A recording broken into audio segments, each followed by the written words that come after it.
What's going on, my fellow YouTube fans? My name is Circumstance34. ¿Cómo están mis queridos seguidores? Mi nombre es Ecología34.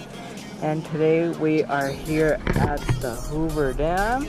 Estamos aquí en la presa Hoover, en the Arizona side. Estamos al lado de Arizona.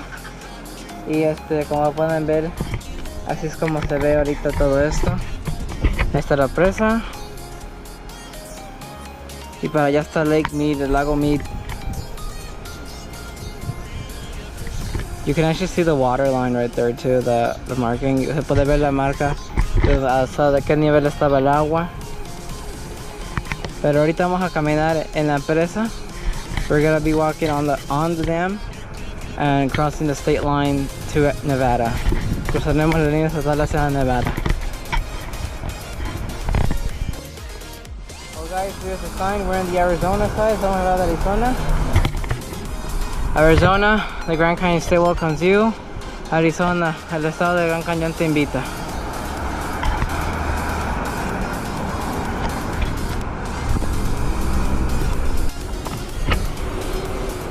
Alright guys, so we're now on the Nevada side. Estamos en Nevada.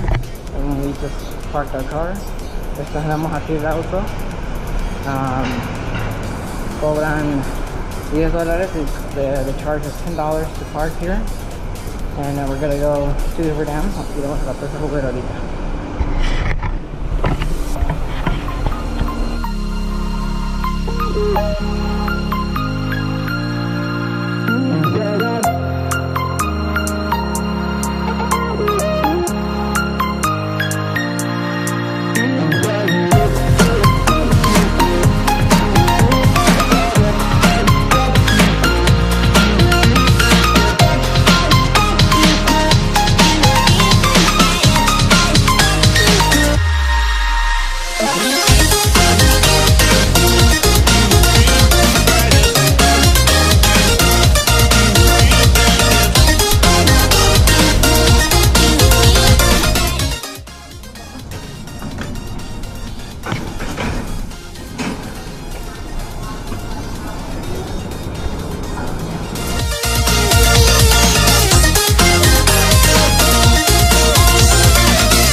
Okay guys, we are here inside the Hoover Dam.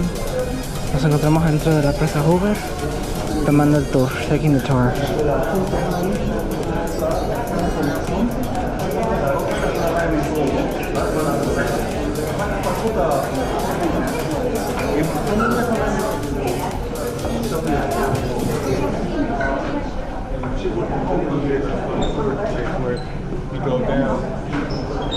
Alright everybody, my name is Lee, I am your tour guide. I want to welcome everybody to Hoover Dam.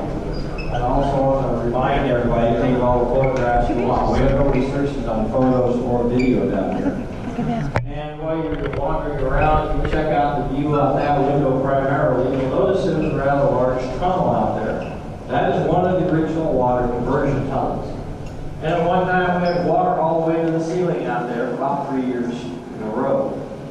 And if you look down, you'll see a huge pipe down there. That's called a penstock pipe. I'll talk about that and the tunnel in just a minute.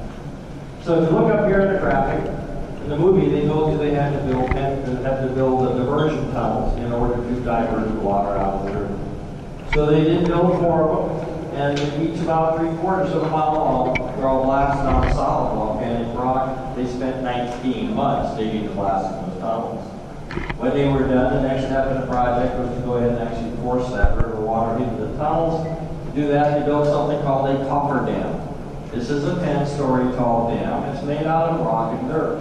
And as it started to rise, so did the river water behind it. Eventually that water flowed into the tunnels and through the mountain and back out into the river. A lower coffer dam was also built. This was placed here to prevent this water from backing up into the construction site. Eventually the lower coffer dam was removed. The upper coffer dam is still at the bottom of the lake, and they left it there to catch silt coming down the river. With the two coffer dams in place, they could start building Hoover Dam itself. The dam is built out of solid concrete. They showed you in the movie all that concrete was delivered in buckets. Each of those buckets held 16 tons of concrete. They delivered one bucket every 70 seconds. They did that day in and day out for over 2 years straight. Once they started pouring the concrete, they never stopped until the dam was completed. While they're building the dam, they're building a lot of other structures around here, but I do want to point out 4 water intake towers. Today, when you stand on top of the dam and you look into the lake, you can see those 4 towers sticking out of the water. Once the dam was completed, the next major project was to create Lake Mead itself. In order to do that, they had to block off all of these tunnels. They spent all that time digging. So they put a steel gate in front of each one of them, and they put a 400-foot long concrete plug in the middle of each of the tunnels. With the tunnels blocked off, the lake started to rise behind the dam. It took 2 full years before that water ever reached the bottom of the intake towers. But from there, the water just gravity flows down one of those penstock pipes. Now the penstock you see out that window out there, that thing has 96,000 gallons of water per second flowing through it. That is enough water to fill up an Olympic-sized swimming pool in about 6.5 seconds. Water coming down the large penstock will branch off into a group of smaller ones at the base of each of these. There's a turbine.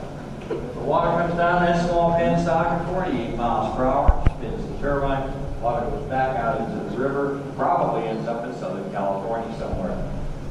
Now each of the turbines is attached to a generator. So as the turbine spins, it spins the generator. When the generator spins, it generates electricity. We'll talk more about that at our next stop. I told you we are inside one of those tunnels. We're located right here. We're inside the mountain. We are 550 feet below where we started in the elevator. We're downriver from the concrete plug, which is off in that direction, about 100 yards. When we leave here, we're going to go back to the elevators. It's a short ride. The next time we'll end up in a balcony right here overlooking 8 generators on the Nevada side of the Hoover Dam power plant. Now there are 9 more generators over on Arizona, but you know, once you've seen one generator, you've seen them all, so we're not going to take a hike over there to see those. Now the last major construction project I want to tell you about are 2 spillways, one on either side of the lake.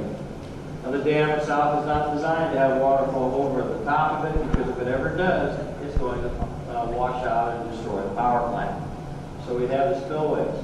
The lake is ever full. Water flows into the spillway and down the spillway tunnel and back out into the river.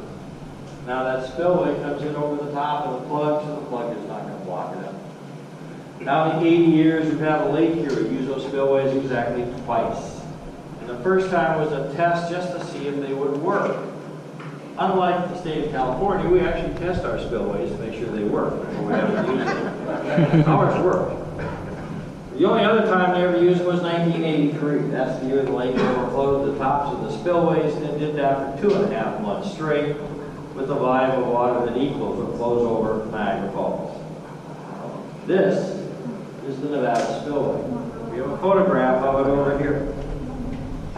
We have 5 feet of water flowing over the top of the spillway gate right here. The same thing would be happening on the Arizona side, which is off the photograph over here. You also see right here the top of the dam and Lake Mead. Now in this photograph, Lake Mead is 6 feet below the roadway. Today when you go out there and look at it, Lake Mead is 139 feet below the roadway. Now, we are now 18 years into a drought. The last time this lake was full was 1998. We get all of our water from Snow Mountain and the Western Rocky Mountains. In the last 18 years, we have not had an average year of snow to help fill up the lake. So if you come by here next year about the same time, the lake will be about 6 feet lower than it is today. See all that rumbling noise? I'll be glad you're in this building and not rooming out that one over there, because that one rock and rolls when that happens. Everybody hits for the door. So they're just starting up another generator is all that is. When they run water out of that penstock pipe to feed a new generator, it gets in their pocket, and we get new water coming in, that's what gets the rumbling noise. All right, we're going to get ready to head back to the elevator, but first of all, I want to mention something for you, or to you. When I left upstairs 10 minutes ago, it was 112 degrees outside. I don't know if you realize that. It will get up to be about 120 here, 121 today. We made it up 127 yesterday. So we're on a cooling trend. So if I bring a jacket, you might need it. It's only 120 degrees out here. So. But joking aside, I just want to make sure everybody drinks all the water you can. If you have a water bottle, don't toss it out. If it's empty, just refill it. And stay hydrated. Make sure the kids get lots of water and stay away from sodas. But I just want everybody to be safe and be careful out there, okay? All right, just remain in Earth. I get to the doorway, follow me on out. All right, this is the Nevada power plant that I mentioned at the last stop. Now, if you look down the link to the building, there are 8 generators down there. They have a blue top and a red bottom. If you count them and come up with 7 blue tops, that's also okay because we have 1 generator down for maintenance right now. You'll also notice that 4 of those generators have a white light on top of them. That means those generators are running right now and producing electricity. Now look at this very first generator. It's not running, but it's got a blue top and a red bottom, and what you see there is half of it. The rest of it's located down below that floor. 4 stories below the floor is where that turbine is located, I mentioned. Water passing by the turbine spins it. The turbine is also attached to a steel shaft that's 7 stories tall. Near the top of that shaft is something called a rotor, and around the edge of the rotor are 40 electromagnets that weigh about 4 tons apiece. Between the edge of the rotor and the red casing, we have over 5 miles of copper wire. As that rotor spins at 180 RPM, the electromagnets on it excite the electrons in that copper wire, and the output is electricity. Each of these generators can produce up to 130 megawatts of power. That is enough electricity for about 65,000 homes. Now look at this very first generator. The bottom of the blue portion, you see a white light shining on the top of that 7-story tall steel shaft. The shaft is not spinning right now, but it is attached to the rotor. The rotor and shaft assembly in that generator weighs almost 600 tons.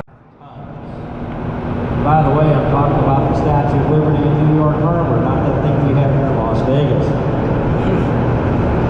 Now when it comes time to pick up that 600-ton rotor, they just put the 2 bridge cranes together, make a jumbo crane out of it, and they'll pick up the rotor, they'll bring it down to this end of the building, and they'll park it on the floor down about where those yellow forklifts are set up. And there it just stays until they're done with maintenance on the generator and the rotor.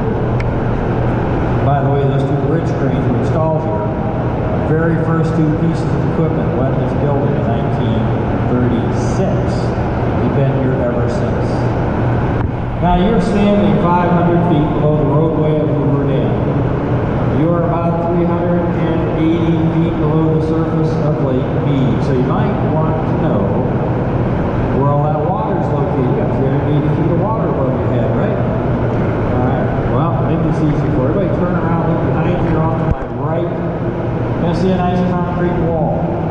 Now that's not the dam, that's just the wall that holds up this building that we're standing in. The dam itself is behind that wall just a few feet. Up at the roadway, Hoover Dam is 45 feet thick. Down at this level, it is 450 feet thick. And remember, you're 500 feet below the roadway. So you've got 450 feet of solid concrete between you and Lake Mead, which is behind the dam off in that direction. Now if you go to the bottom of the dam, that's still 22 stories below where you're standing right now. Hoover Dam is 660 feet thick. Now that is a tough number to comprehend. They made it easy for us. So if you look at the concrete wall back here, and then you turn around and look at the concrete wall way down at the end of the building down there, that distance is still less than 660 feet. So basically, you take this room, you fill it with solid concrete, and then you add about 10 feet to that end down there. That is how thick the dam is down at the bottom. 660 feet thick. The dam is 726 feet tall. It is almost as thick as it is tall. And the dam itself weighs 6,600,000 tons. not going to go anywhere. The dam itself has a 2,000-year life expectancy. So it's going to be here long after I'm gone. Okay, so what we're going to do now is we're going to head back on that tunnel and get back on those elevators. So just wait till I get to the doorway. Follow me on out there, please. Don't go down that tunnel without me. Well, thank everybody for coming by today. Hope you enjoyed the tour. Just be safe and be careful.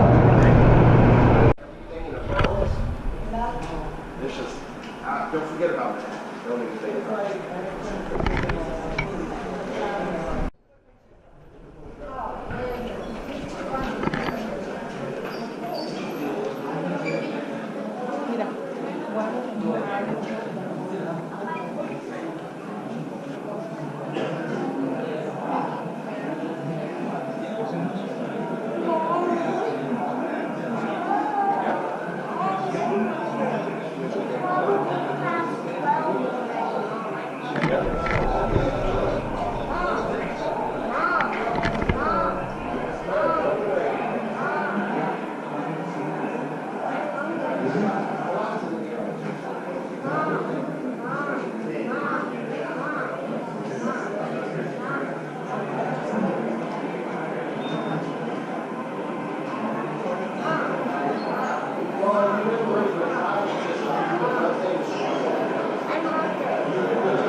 Okay guys, so we're in the exhibit. We just finished the tour. Acabamos el tour, estamos en la exhibición.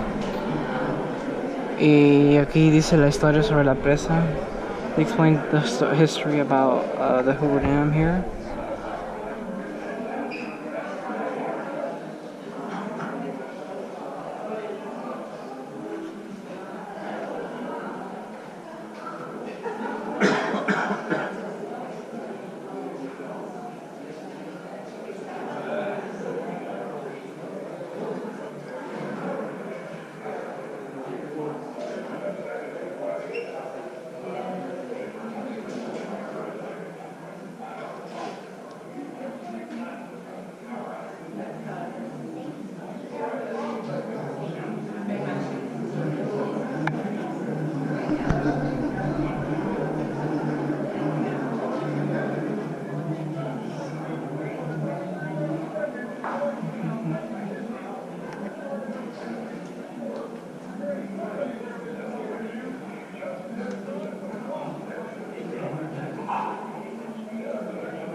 Hoover Dam weighs over 6.6 million tons, as much as 18 Empire State Buildings.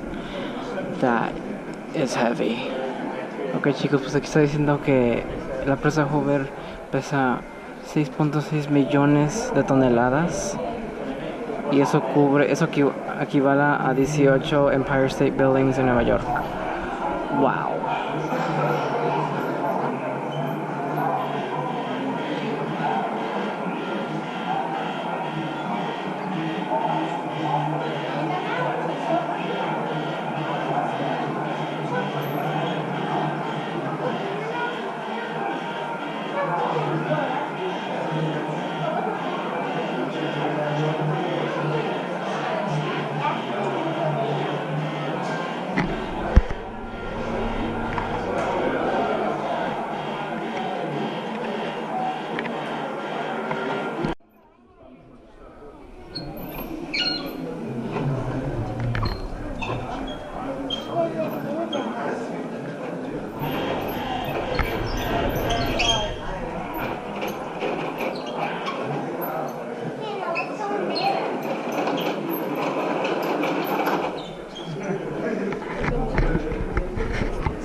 That's cool.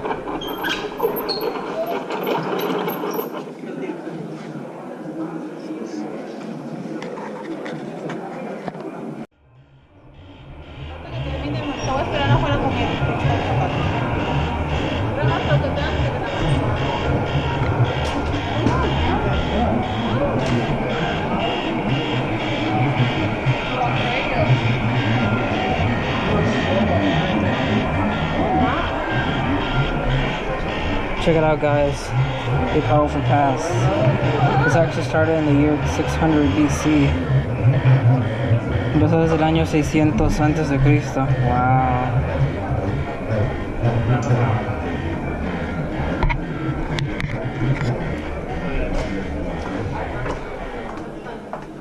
It's dark in here.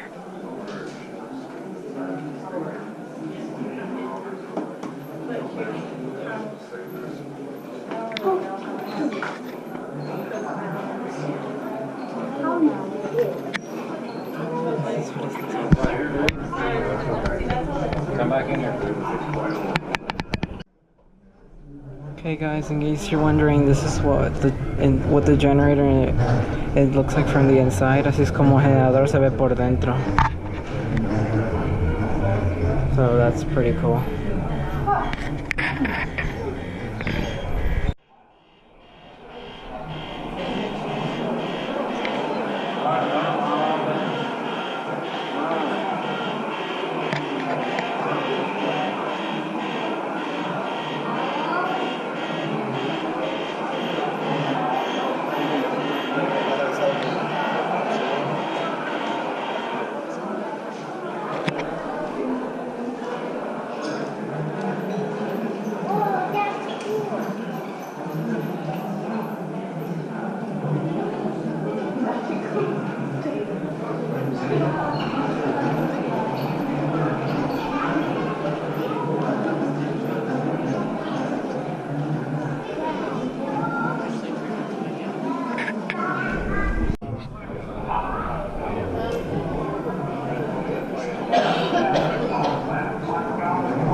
Okay, guys, we're gonna go see the dam on the outside. Vamos a ver la presa afuera. She weighs in. Oh my gosh, it's hot. 6 million tons. Woo.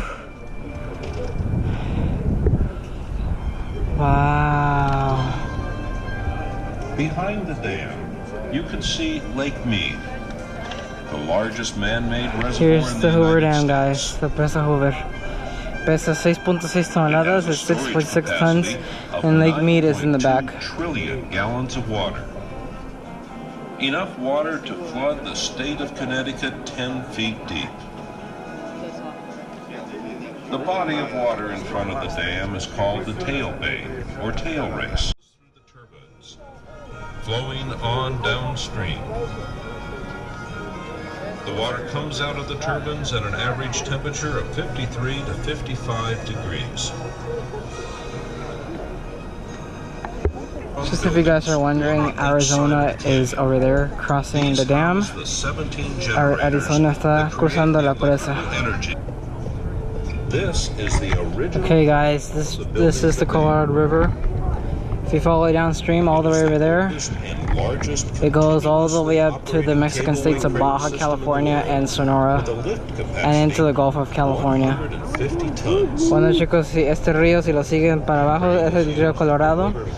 Se va hasta los estados de Baja California y Sonora y hasta el Golfo de California. Así que pasa por California y Arizona. And this river does go through, well, in between the state lines of California and Arizona, and of course Nevada. These brave characters. Anything if we can but summon them up. Yeah. Thank you for coming and seeing one of the 10 most honored construction achievements of the 20th century. Feel free to stay and take all the pictures you wish. The next presentation is located across the street at the flag. Well guys, I think that wraps it up for this video. As you can see the bridge here in the distance, the Memorial Bridge, Pat Otiman, I think that's what it's called. Bueno chicos, pues aquí yo creo que acaba este video. Aquí como pueden ver está el puente, el Memorial Bridge, Pat Otiman se llama el puente, y fue construido en el 2010, it was built in 2010. Well guys, like I said before, thank you so much for watching, and it's been really cool coming here. Fue muy chido venir aquí. Es la primera vez que vengo a tomar el tour. Sí venimos a ver la presa el año pasado, pero no fuimos del tour porque no ven abierto. We did clean last year, but there wasn't any tours until like 9, it was like 7 in the morning, so Hoover Dam stands 726 feet tall and stretches 1,244 feet across the top, but only 78 feet across the Ok base. chicos, pues aquí termina este video. Muchas gracias por verlo y espero pongan like, suscríbanse y nos vemos en el próximo. Adiós. Well guys, I think that wraps up this video. Thank you so much for watching, and I will see you guys in the next video. And just to let you guys know, it is really hot. Hace mucho calor ahorita. Ahorita estamos a 103 grados. It's 103 degrees Fahrenheit here at Boulder City, Nevada. It's pretty hot.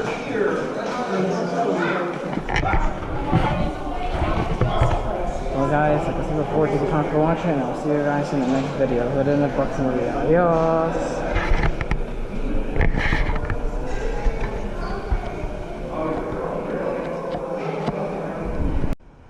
Alright, so this is the state line. We're right in the middle. Estamos en medio.